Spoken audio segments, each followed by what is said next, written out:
Hello friends, today's story will be The Ghost of the Sea, Mike's Final Voyage. The sun timidly rose over the turquoise waters of Florida, reflecting a golden light that danced on the waves. Mike, an old fisherman with weathered skin and calloused hands, prepared his boat, the Ghost of the Sea, for what he knew would be his last journey. The smell of salt and fuel mingled in the air as he adjusted the ropes and checked the equipment. His friends, Jack and Tom, watched him with a mix of respect and concern. "Do you really think you should go out there alone, Mike?" Jack, the youngest of the trio, asked, his voice tinged with unease. "The legends about the sea are stronger than ever." Mike smiled, a smile that carried the wisdom of his years. "It's just another day, Jack. Those stories are just that, stories. The sea is my home." Tom, who had always been more skeptical, crossed his arms and shot a penetrating glance. "But have you heard about the disappearances? People who never came back. Do you really believe it's safe?" Mike's expression turned serious. "What happens in the depths of the ocean is a mystery, my friends. But I trust my experience. Besides, the sea is also generous. I've seen many good things in it." As the three men boarded, the cool breeze brushed against their faces. With one last look at the shore, Mike started the engine, and the boat roared in response. The waves greeted them, but a strange feeling began to settle in the air, as if something was about to happen. As they moved away from the coast, Jack began to talk about the legends that surrounded the area. "They say that on stormy nights, you can hear the whispers of the fishermen who have gone. They say the sea doesn't forgive those who disrespect its waters." "Nonsense," Tom interrupted, though his voice trembled slightly. "Just stories to scare children." Mike just laughed, but deep down, a growing unease stirred within him. He looked toward the horizon, where dark clouds began to form, and a premonition that this day wouldn't end like the others started to haunt him. The morning calm quickly transformed into a palpable tension. And just as the storm suddenly erupted, the agitation in the air turned into a clamor of waves and wind screaming, as the boat rocked amid the fury of the sea. Thick fog enveloped the boat like a cold shroud, and Mike felt a shiver run down his spine. The anguish of not finding Jack weighed heavily on him, and beside him, Tom seemed increasingly distant, lost in his own thoughts. The fisherman turned to his friend, who was staring blankly at the foggy horizon. "Tom, are you okay?" Mike asked, his voice tense. Tom slowly turned, and his eyes reflected a mix of fear and confusion. I had a dream, Mike. Something strange. The sea. It was calling me. It was as if something was waiting for me." Mike frowned, his concern growing. "What do you mean by that? Do you think Jack is in danger?" "I don't know. But there was a voice, a presence. I can't forget it," Tom replied, his voice trembling. "It was as if the sea were alive, like it knew what we were doing here." As they spoke, the waves seemed to respond, whispering incomprehensible words that echoed in the fishermen's minds. Mike tried to ignore the rising sense of dread, but the fear spread like an uncontrollable fire. He glanced to the side and, in a moment of clarity, spotted a shadow in the water. It was an indistinct figure, outlined by the fog, the face unrecognizable, but the silhouette reminded him of someone he knew. "Did you see that?" Mike exclaimed, pointing to the dark shape. "There's someone out there." Tom turned quickly, but the shadow had vanished. "I didn't see anything, Mike. Maybe I'm just going crazy from fear." Suddenly, a stronger wave rocked the boat, causing both fishermen to grab hold. "We need to find Jack before it's too late," Mike said, determination in his voice. But before they could continue their search, the fog thickened even more, enveloping the boat in a chilling embrace. The atmosphere shifted, and Mike felt his breath grow heavy. The sensation of being watched intensified, making his heart race. "Tom, do you feel that? We're being watched." Tom merely nodded, pale as the moon. "I feel it. Something isn't right." And then, without warning, Tom disappeared. The fog seemed to consume his presence, as if he had never been there. Despair took hold of Mike, who now found himself completely alone, surrounded by distorted faces that began to emerge from the mist. He recognized some of them, people who had disappeared over the years, and the reality of the horror surrounding him began to unfold.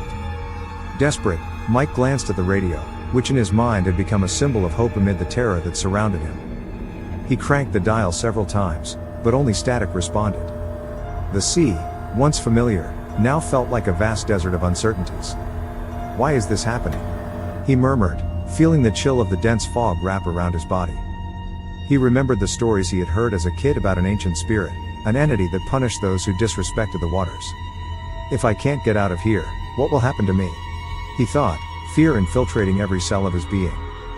As he tried to regain his composure, Mike noticed an old box in a corner of the boat. Overcome by curiosity and the need for distraction, he crouched down and pulled the box closer.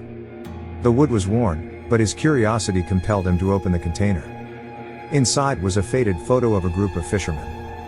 As he looked closer, his heart stopped for a moment. One of the men in the photo looked strikingly like him, with deep, sorrowful eyes. "Who are you?" he whispered, his voice trembling. It was then he noticed the date in the corner of the image, 1985. It can't be. Mike's mind spun, filled with questions. He recalled the stories his grandfather told about fishermen who vanished without a trace, about a pact some made with the sea to gain wealth. This man. He also disappeared, didn't he? The connection between the image and his own life began to form like a complex web of intertwined destinies. If I'm here, it means that. He hesitated, the cold grip of reality tightening around his chest.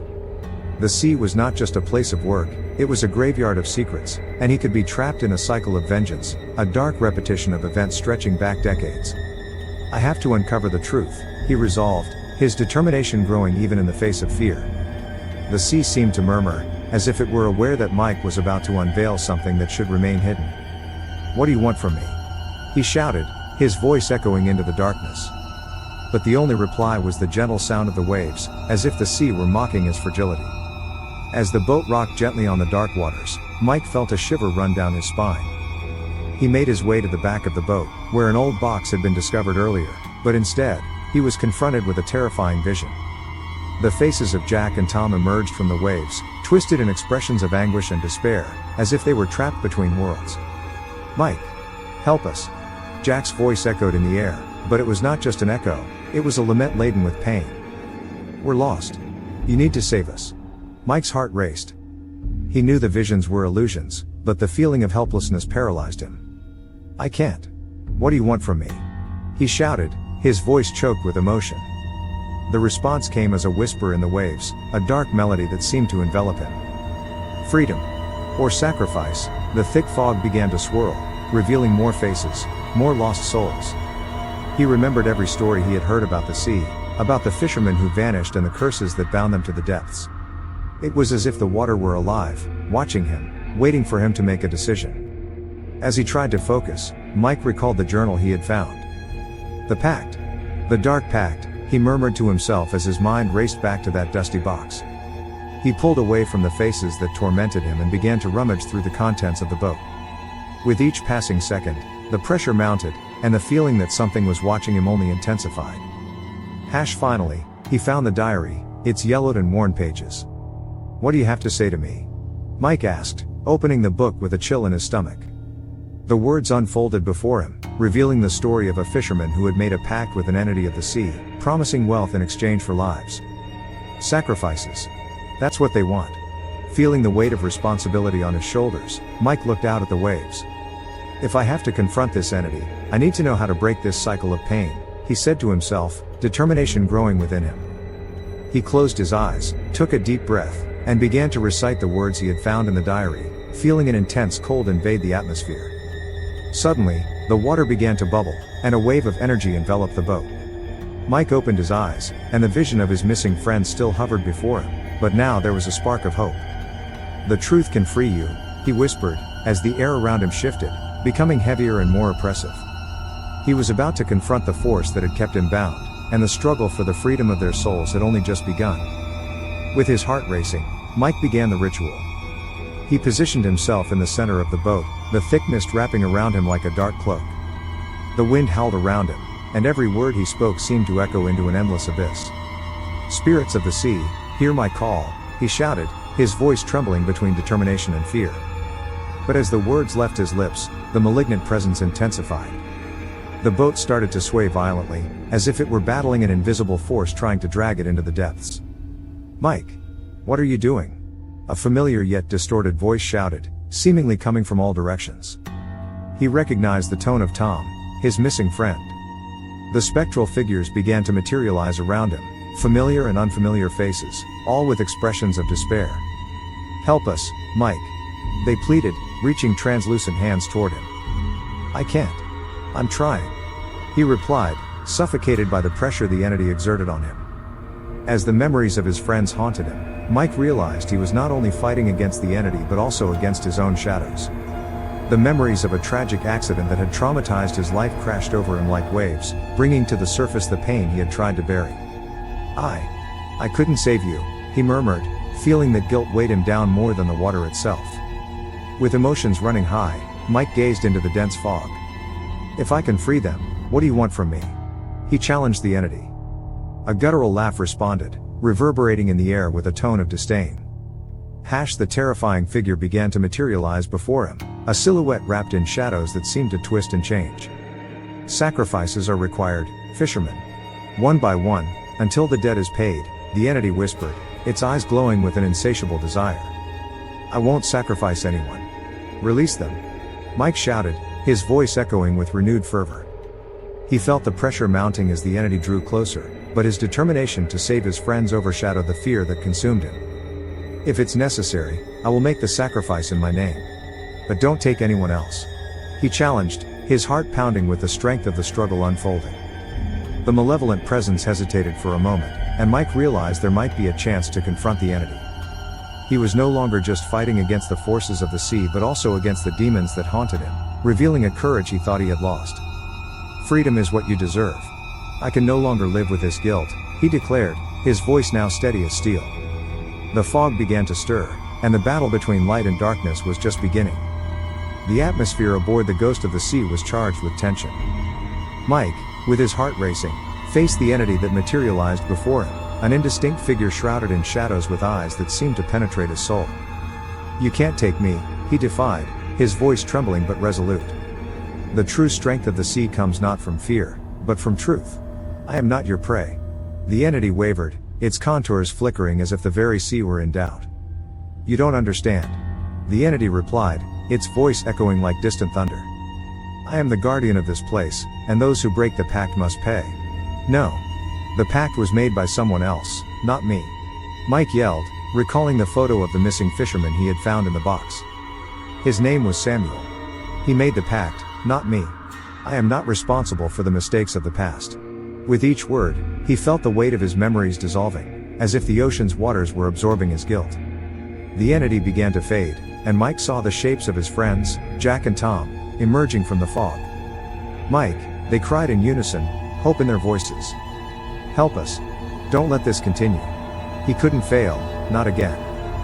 Samuel, come to the surface. Face what you've done," Mike cried, and the entity let out an agonizing scream, as if the sea itself were writhing in pain. The shadows started to dissipate, and the faces of his friends lit up. With one last effort of will, Mike felt the curse breaking. The entity, now weakened, began to disappear, taking the tormented spirits with it. "Thank you, Mike," they whispered as the shapes became increasingly faint. Finally, the sea calmed, and the darkness enveloping the boat dissipated completely. Mike, exhausted, sat on the deck, gazing at the tranquil waters now reflecting the light of the moon. He knew that upon returning to shore, he would not be the same. He had faced his own shadows and, in doing so, freed not only himself but also those he had lost. As the Ghost of the Sea gently sailed back, Mike felt a weight lifting from his shoulders. The sea, once a place of fear, now seemed to whisper secrets of liberation and peace. He smiled, realizing that true courage was not the absence of fear, but the ability to confront the truth and accept. Leave your comment and subscribe to the channel. Enjoy and see other stories on the channel. See you in the next story, if you dare.